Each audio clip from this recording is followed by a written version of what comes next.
चलो important amendments है तो प्लीज़ बुक्स निकालो। अमेंडमेंट्स हमारी बुक पे लिखी हैं बट एक एक करके उसको डिफाइन करेंगे। तो first amendment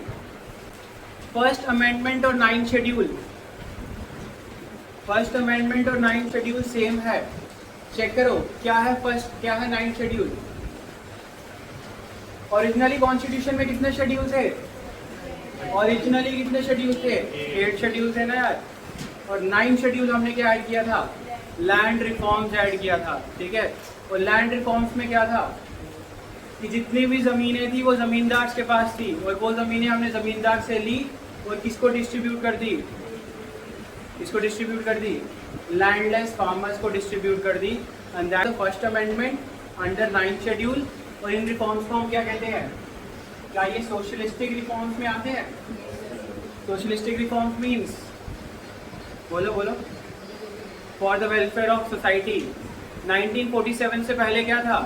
most of the ज़मीनें ज़मींदार के पास थी, ठीक है।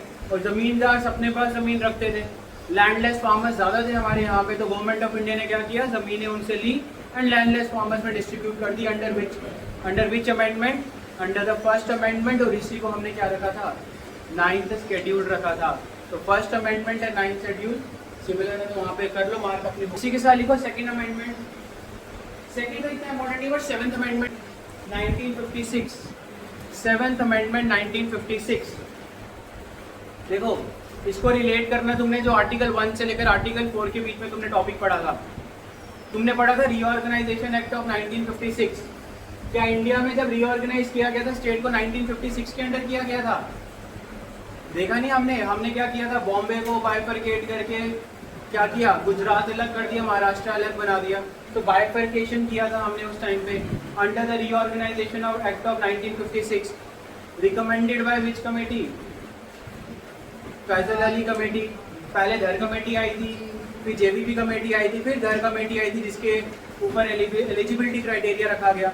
और उसी एलिजिबिलिटी क्राइटेरिया के ऊपर हमने क्या निकाला कि भाई साहब ये स्टेट्स, अगर तुम्हारा डिस्टिंक्ट लैंग्वेज होगा, डिस्टिंक्ट कल्चर होगा एंड डिस्टिंक्ट एथनिसिटी होगा, तुम क्या बना सकते हो?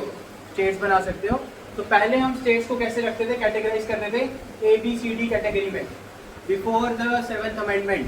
बाद में हमने स्टेट्स को कैसे कैटेगराइज कर दिया? One in the form of states and other in the form of UT.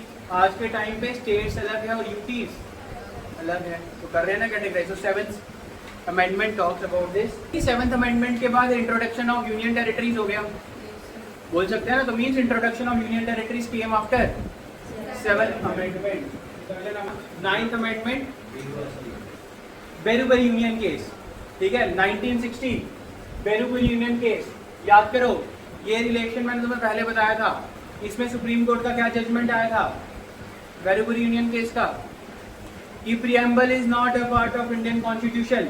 उसके बाद सुप्रीम कोर्ट ने अपने डिसीजन को रिवाइज किया था इन केशव नंदा भारती केस कि preamble is a part of Indian constitution. तो बेरुबरी यूनियन केस 1960 इंपॉर्टेंट है। तो कौन सी अमेंडमेंट था वो? 9th अमेंडमेंट था। बट आज के टाइम पे, उस टाइम पे इस अमेंडमेंट को क्या कर दिया था? सीज कर दिया गया था, रोक लगा दी गई थी उस टाइम पे।